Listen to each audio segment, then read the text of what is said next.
Bonjour à toutes et à tous, bienvenue à l'édition 2021 de l'IoT Week by CITC. Alors nous sommes réunis aujourd'hui pour évoquer les grands enjeux d'environnement, pour parler également de la présence du numérique et l'apport du numérique pour couvrir ces enjeux. Alors pour ce faire, nous accueillons ce jour à nos côtés Cindy Caremio et Florian Paulin pour nous parler de ces grands enjeux à l'intérieur du CIAVED. Donc bonjour à vous deux.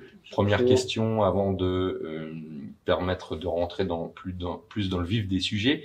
Qui est Cindy Caremio et qui est Florian Paulin? Donc, bonjour, Cindy Caremio. Je suis responsable du centre de valorisation énergétique de Douchy-les-Mines au CIAVED.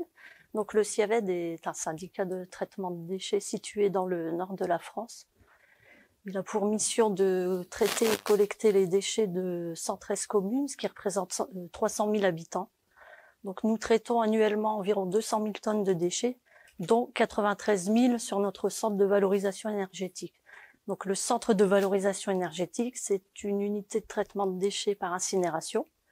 Et de la combustion des déchets, nous récupérons de l'énergie qui est transformée en électricité et en chaleur. Notre CVE est exploité par Dalkia West Energy. Très bien, merci Cindy. Donc on voit l'intérêt du traitement du déchet jusqu'à la valorisation. Alors c'est des enjeux environnementaux importants qu'on abordera. Et vous Florian, qui êtes-vous? Donc, bonjour, Florian Paulin, je dirige le bureau d'études Capecos, qui est spécialisé dans les usines d'incinération et surtout la valorisation énergétique. Donc, je suis consultant pour le CIAVED et à ce titre-là, j'interviens sur tout ce qui touche au fonctionnement du CVE, à l'énergie au sens large et tout ce qui est technique pour le CVE.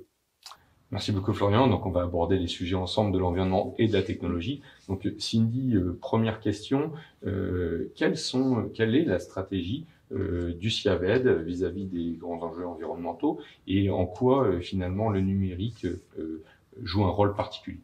Le CIAVED a à cœur de réduire ses émissions de gaz à effet de serre en optimisant ses circuits de collecte et ses outils de traitement de déchets. Nous avons également mis en place un programme de prévention et de réduction des déchets à la source. Et nous sommes partie prenante dans l'économie circulaire, notamment par le biais de production de chaleur, par notre CVE qui alimente le réseau de Douchy-les-Mines, ville voisine. Très bien, merci Cindy pour ces compléments d'information sur les grands enjeux et la stratégie du CIAVED. Alors concrètement, Monsieur Paulin, Florian, on peut se tutoyer, comment est implémenté finalement ces technologies, le numérique, à l'intérieur du CIAVED pour répondre à cette stratégie? Lors de la modernisation de notre chaîne de traitement des déchets hospitaliers en 2006, on avait à cœur de chercher des moyens d'assurer une meilleure traçabilité. Et il y avait une technologie émergente à l'époque, donc qui était le RFID, qui nous a permis, donc en intégrant à chaque bac une puce RFID, de la lire sur notre chaîne. On a pu avoir ainsi une traçabilité bac à bac avec toutes les pesées, toutes les données et l'information qui ensuite étaient partagées dans le cloud pour permettre à tous nos partenaires d'avoir l'accès aux informations sur leurs déchets en temps réel. Donc voilà le type d'exemple aussi qui rentre dans le process en termes de technologie, de nouvelles technologies à l'époque. Aujourd'hui, le RFID est un peu plus banalisé et très courant, mais c'était vraiment un moyen de continuer, nous, à nous développer et à assurer une meilleure traçabilité de nos déchets. Eh bien, merci Florian pour ces informations. On voit que finalement la numérisation, vous l'avez pris au plus tôt, le virage du numérique est engagé depuis un moment pour le CIAVED. Très bel exemple de traçabilité, d'amélioration de la qualité des solutions en tout cas, et de la qualité de service. Donc ça m'amène à une seconde question, Cindy. En quoi finalement le numérique peut permettre l'émergence de nouveaux services, d'apporter peut-être de la fiabilité dans la qualité des services également déjà opérés, d'apporter de la résilience. Et puis, est-ce que dans une situation que nous vivons aujourd'hui, qui est la crise sanitaire, le numérique a été une aide pour maintenir finalement à minima les services que vous opérez déjà? Donc le numérique nous aide dans la maintenance prédictive. Nous travaillons avec deux startups qui sont EcoUp et Wavely pour suivre donc la nature de nos déchets qui présentent un risque, notamment les déchets hospitaliers, et aussi pour suivre les vibrations et les niveaux de température de certains équipements et pouvoir prévoir en amont donc la maintenance nécessaire.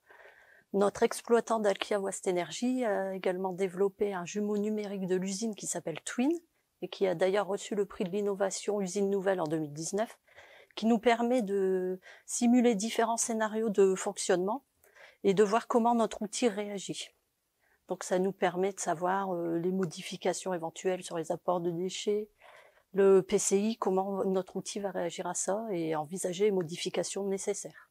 Donc on voit que vous avez bien abordé le numérique avec même, je dirais, vous êtes déjà précurseur avec l'intégration de start-up, avec des jumeaux numériques pour améliorer la qualité, pour avoir de la haute disponibilité, pour la résilience. Ce sont des choses qui sont extrêmement importantes aujourd'hui.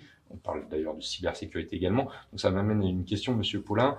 En quoi les technologies telles que l'IA, la cybersécurité, les IoT que vous abordez déjà sont des enjeux pour vous à implémenter demain dans le CIAVED? Alors l'IA, on n'y est pas encore, puisqu'il y a encore du développement à faire, mais par contre, effectivement, tout ce qui est cybersécurité est un enjeu majeur pour nous, puisque, je le disais, on intègre de plus en plus d'outils numériques. Ces outils numériques qui nous permettent de partager des données avec des experts, avec des intervenants. On fait des interventions à distance, c'est-à-dire que les techniciens ne se déplacent plus dans certains cas. Donc ça nous amène à avoir un partage de nos informations, de nos outils industriels, avec le revers de la médaille qui est que ce partage expose nos données, expose nos systèmes à l'extérieur. Donc c'est un enjeu effectivement majeur. Il va falloir, et on va continuer à travailler sur cette cybersécurité pour pouvoir continuer à partager avec les personnes qui doivent intervenir et non pas tout le monde. Donc c'est effectivement quelque chose qui va se développer, continuer à se développer dans l'avenir pour le bien de notre CVE. L'autre enjeu aussi majeur, c'est que on va pouvoir, avec tous ces outils de partage, toutes ces données partagées, faire de la prédiction et continuer à faire évoluer le centre de valorisation énergétique de Douchy-les-Mines. Eh bien, très bien, merci beaucoup Monsieur Paulin. Donc en effet, on voit que c'est des enjeux forts. On voit que le numérique apporte à l'environnement. On l'a partagé ensemble ici. On voit également que c'est des questions d'ouverture. C'est aussi des questions d'apport de valeur sur la qualité et de la maintenance prédictive, vous l'avez évoqué. C'est aussi des enjeux de cybersécurité. Alors ce sont tous des sujets qu'on va aborder tout au long de la semaine de l'IoT Week du 15 au 19 mars. On sera d'ailleurs ensemble le 19 mars pour poursuivre la richesse de cet échange. Alors l'objet de notre rencontre aujourd'hui, c'est d'éditer un film qui sera publié le 1er mars. On invitera les auditeurs à en prendre connaissance et à poser des questions en amont, et puis ça alimentera nos débats du 19 mars. Merci beaucoup à vous deux d'être présents aujourd'hui, et puis je vous donne rendez-vous au 19 mars ainsi qu'aux auditeurs. Merci. Merci, rendez-vous au 19 mars. À bientôt. À bientôt.